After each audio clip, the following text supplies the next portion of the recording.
Querido amigo, hoje iniciamos os nossos estudos no texto do livro de Números.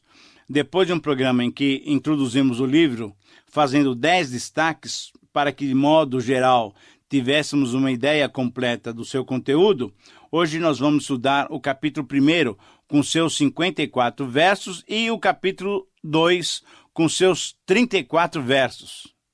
Mesmo sendo um texto tão longo, conseguiremos com certeza trabalhar com todo ele, extraindo lições importantes para as nossas vidas. Então, o nosso alvo hoje é estudar o capítulo 1 e o capítulo 2 do livro de Números. Esse livro de Números é a continuação da história de Israel que se iniciou em Êxodo e que se desenvolveu em Levítico, com a doação por parte de Deus do manual de culto para que o povo pudesse se relacionar corretamente com ele, Deus Santo. Nesse livro, encontramos o estabelecimento de Israel e a narrativa da razão pela qual ele demorou para chegar até a Palestina, a terra da promessa. Durante 38 anos e 9 meses, o povo vagou pelo deserto devido à disciplina divina contra a incredulidade e a rebelião da primeira geração que saiu do Egito. Embora essa incredulidade, rebeldia e outras falhas tenham ocorrido, um destaque ainda maior se dá ao plano de Deus para com Israel. Retardado sim, mas não destruído pela rebelião do povo contra ele mesmo. E a certeza do cumprimento do plano de Deus para com Israel se percebe quando se verifica a inclusão dos 2 censos nos 2 extremos do livro, no capítulo 1 e no capítulo 26. A narrativa desses 2 censos e a contagem que se obteve praticamente igual entre o primeiro e o segundo censo demonstra que a demora em entrar e tomar posse de Canaã não foi por falta da ação e do poder de Deus, mas com certeza foi por causa da incredulidade e rebeldia de Israel. Muito bom. Depois de termos essa outra visão geral do livro, devemos agora observar detalhadamente o primeiro capítulo, que nos apresenta 3 assuntos que se relacionam ao primeiro censo. Em primeiro lugar, nos versículos 1 a 16, temos a ordem divina para a realização do censo.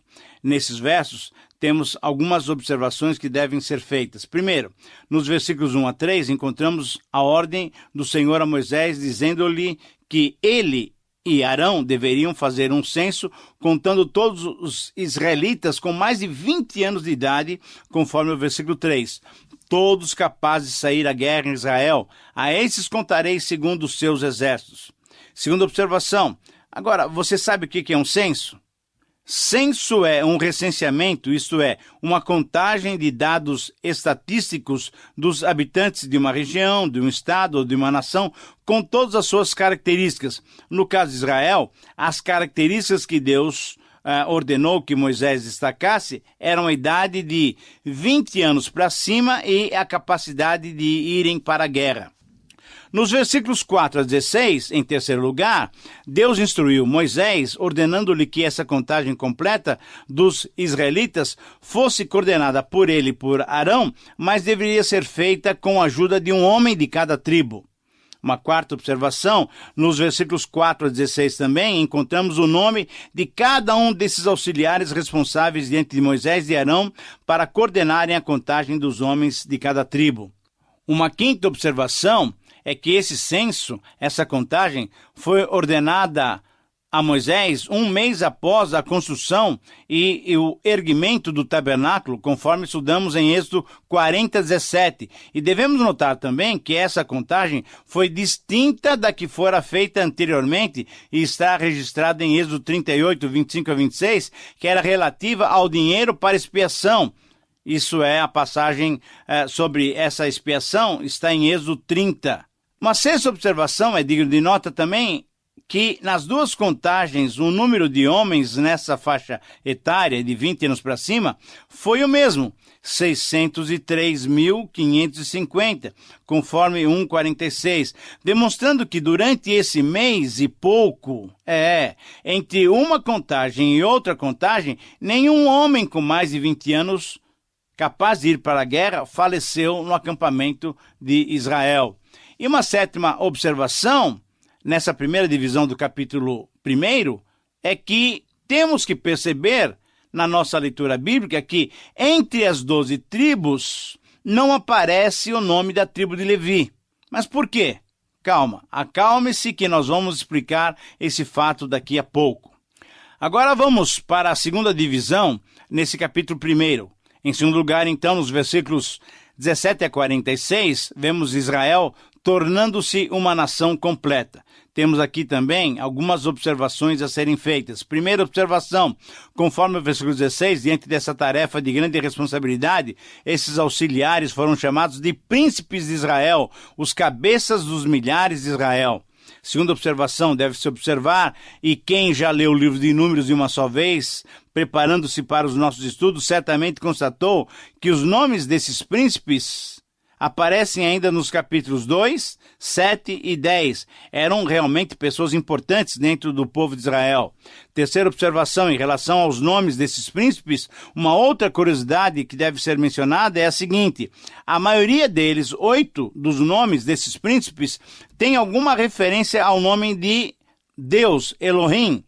Conforme esses nomes, e conforme o nome de Elohim, nós temos Elisur, Selumiel, Natanael, Eliabe, Elisama, Gamaliel, Pagiel e Eliasaf. Todos nomes muito próximos com a raiz original do nome de Deus. Quarta observação, conforme os versículos 17 e 19, Moisés e Arão reuniram esses 12 homens e, tendo ajuntado toda a congregação, no primeiro dia do segundo mês, declarou a descendência deles, segundo as suas famílias, segundo a casa dos seus pais, contados nominalmente, de 20 anos para cima, cabeça por cabeça.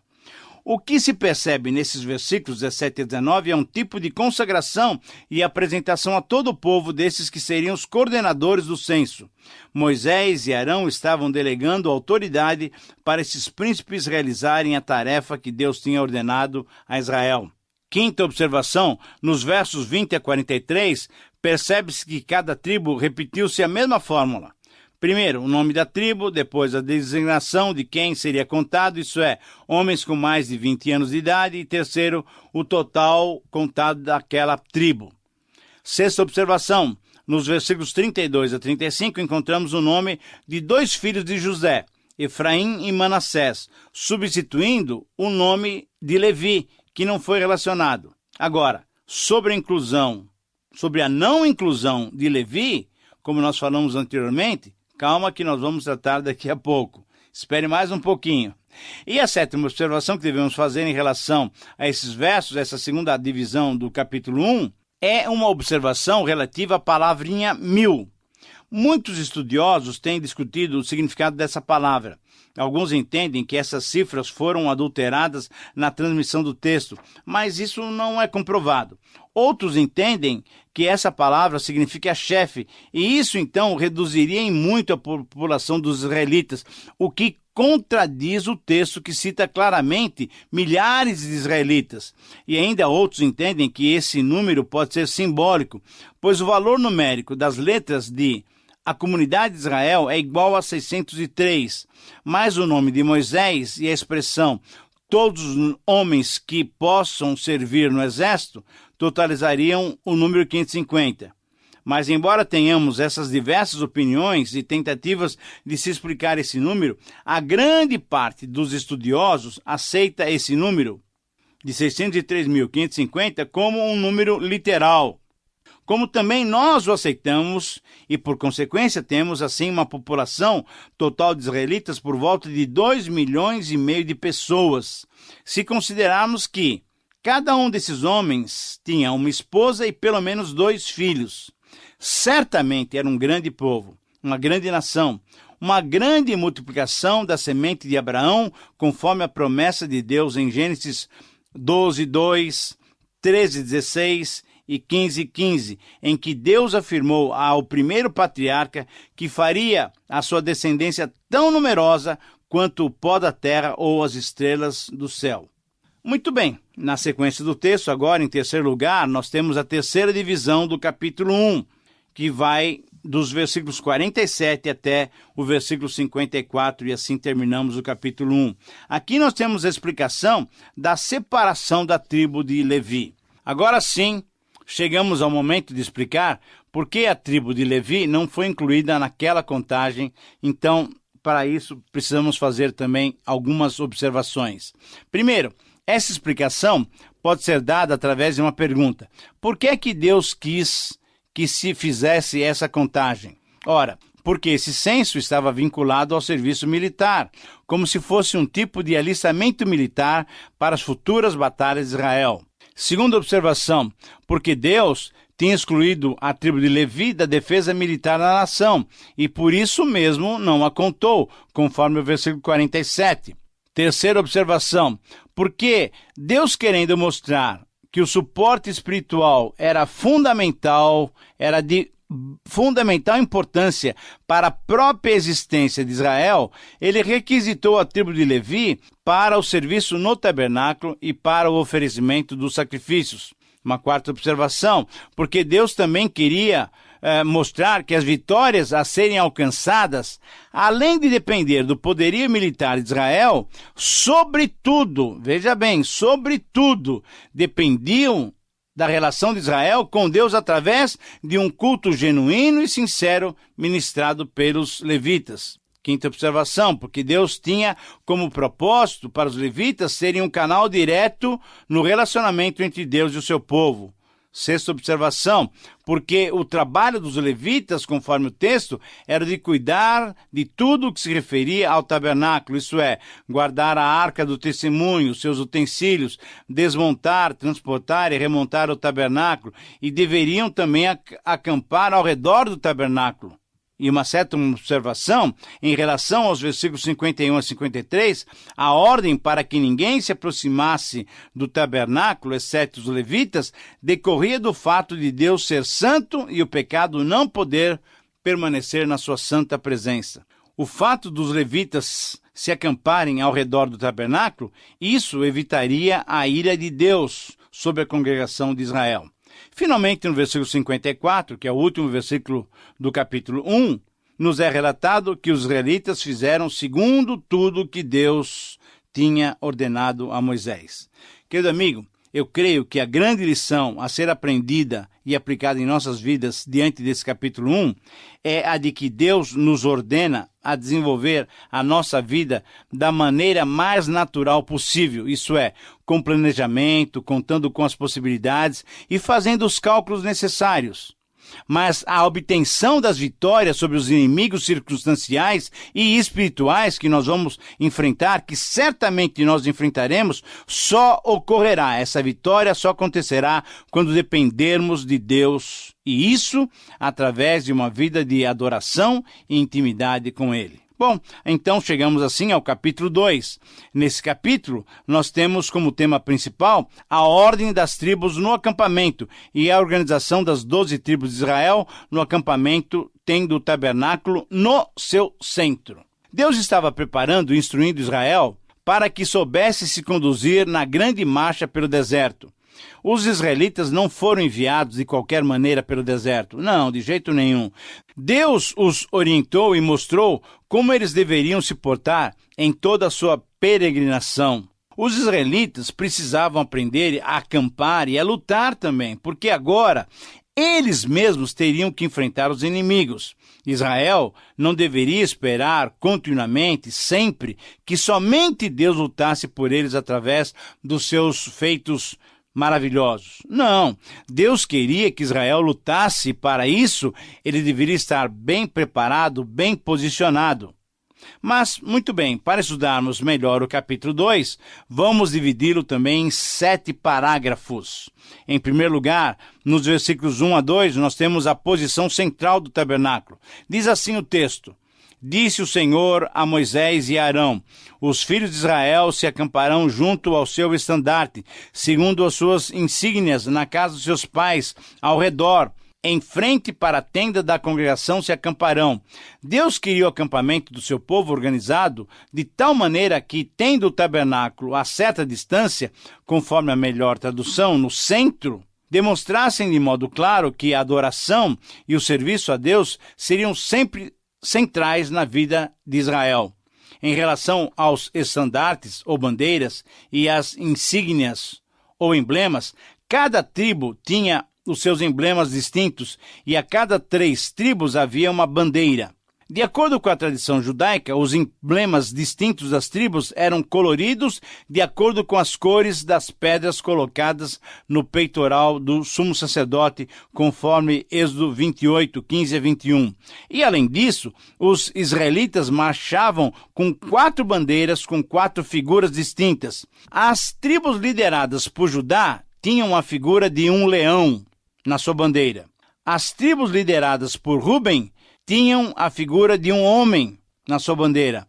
As tribos lideradas por Efraim tinham a figura de um boi na sua bandeira. E as tribos lideradas por Dan tinham uma figura de uma águia, conforme os 4 seres viventes de Ezequiel, capítulo 1, e de Apocalipse, capítulo 4. Em segundo lugar, agora, no capítulo 2, nos versículos 3 a 9, temos as tribos que ficariam a leste do tabernáculo. Aqui são mencionadas as tribos de Judá, Isacar e Zebulon, num total de 186.400 guerreiros, que marchariam em primeiro lugar quando Israel se locomovesse no deserto ou enfrentasse algum inimigo em batalhas. Mas aqui surge uma questão que necessita ser respondida. Por que a tribo de Judá foi mencionada em primeiro lugar, sendo que Ruben era o primogênito de Jacó? A resposta a essa questão é importante, pois devemos nos lembrar que pela falha dos 3 primeiros filhos de Jacó, Ruben, Simeão e Levi, conforme Gênesis 49, e por causa da atuação correta de Judá, mesmo sendo o 4º filho de Jacó, ele ganhou lugar de honra, de destaque entre seus irmãos, conforme Gênesis 49, 8 a 10. E por isso mesmo, dele descendeu Davi, e de Davi descendeu o Messias, que veio ao mundo, conforme Ruth 4, Mateus 1 e Apocalipse 5:5, que identifica Jesus como leão da tribo de Judá. Em terceiro lugar, nos versículos 10 a 16 do capítulo 2, temos as tribos que ficariam ao sul do tabernáculo. Aqui são mencionadas as tribos de Ruben, Simeão e Gade, num total de 151.450 guerreiros, que marchariam em segundo lugar quando Israel se locomovesse ou, no deserto, enfrentasse algum inimigo em batalhas. Em quarto lugar, no versículo 17, temos o lugar que o tabernáculo deveria ocupar. Aqui é mencionada a tribo de Levi num total de 22.000 componentes, conforme veremos no capítulo 3, 39. Eles marchariam em terceiro lugar, tendo como responsabilidade cuidar do tabernáculo e o culto a Deus. Quando Israel se locomovesse no deserto, a tribo de Levi se responsabilizaria por desmontar, carregar e montar o tabernáculo onde Israel fosse acampar. O tabernáculo no meio de Israel simbolizava a presença de Deus mais próxima do povo, descendo do Sinai para a tenda, para a arca, não mais ficando fora do arraial como em Êxodo 33, mas ficando agora mais próximo do povo. Em quinto lugar, no capítulo 2, nos versículos 18 a 24, temos as tribos que ficariam a oeste do tabernáculo. Aqui são mencionadas as tribos de Efraim, Manassés e Benjamim, num total de 108.100 guerreiros, que marchariam em quarto lugar quando Israel se locomovesse no deserto ou enfrentasse algum inimigo em batalha. Devemos notar nessa tríade 5 detalhes. Primeiro, a menção dos filhos de Raquel, José e Benjamim. A menção de Efraim, em primeiro lugar, embora Manassés fosse o primogênito de Judá. Essa inversão se deu quando Jacó, em Gênesis 48, 11 a 20, abençoou os seus netos antes de morrer. Nessa tríade, Benjamim foi mencionado por último por ser o filho mais novo de Jacó. E o quinto e último detalhe é que Benjamim foi, junto com Judá e parte de Simeão, as tribos que futuramente constituiriam o Reino do Sul. Agora, em sexto lugar, mais uma divisão do capítulo 2, dos versículos 25 a 31, nós temos as tribos que ficariam ao norte do tabernáculo. Aqui são mencionadas as tribos de Dan, Aser e Naftali, num total de 157.600 guerreiros. que marchariam em quinto e último lugar quando Israel se locomovesse no deserto ou enfrentasse algum inimigo em batalhas. E, finalmente, em sétimo lugar, nos versículos 32 a 34, temos a descrição da obediência de Israel. Destaca-se nesse verso o total dos israelitas aptos para a guerra. Eram 603.550 homens com mais de 20 anos de idade, pertencente às 12 tribos, sem contarmos a tribo de Levi, que só seria contada posteriormente. Destaca-se aqui também o fato desse número nos indicar o total de israelitas que saíram do Egito. Considerando-se, como nós já mencionamos, que cada um desses soldados tivesse esposa e mais 2 filhos, chegaríamos a um total de 2.414.200 vidas, sem contar os mais idosos que não poderiam lutar mais. Portanto, há 2,5 milhões de israelitas caminhando em direção à terra prometida. Querido amigo, diante dessa impressionante narrativa, podemos perceber algumas lições importantes para as nossas vidas. Eu quero destacar 5 lições agora no término do nosso programa.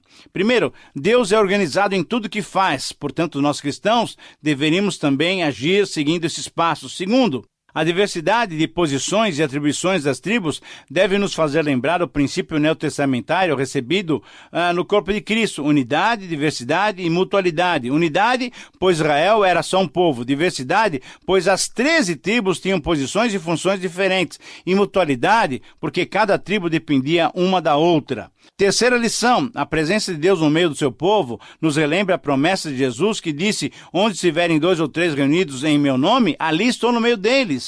Mateus 18:20. Quarta lição: da mesma maneira que Deus habitou entre o povo, bem no meio do arraial, assim também o Verbo se fez carne e tabernaculou, isso é, habitou entre nós, conforme João 1,14. E quinta e última lição: da mesma maneira como Deus acompanhou Israel pelo deserto, ele está presente conosco, coletivo e individualmente, nos acompanhando, porque nós somos o corpo de Cristo e ele habita conosco. Finalizamos assim mais um tempo de estudos. Eu agradeço muito a sua companhia e a possibilidade que Deus tem nos dado de estudar a sua palavra. Um grande abraço e que Deus te abençoe.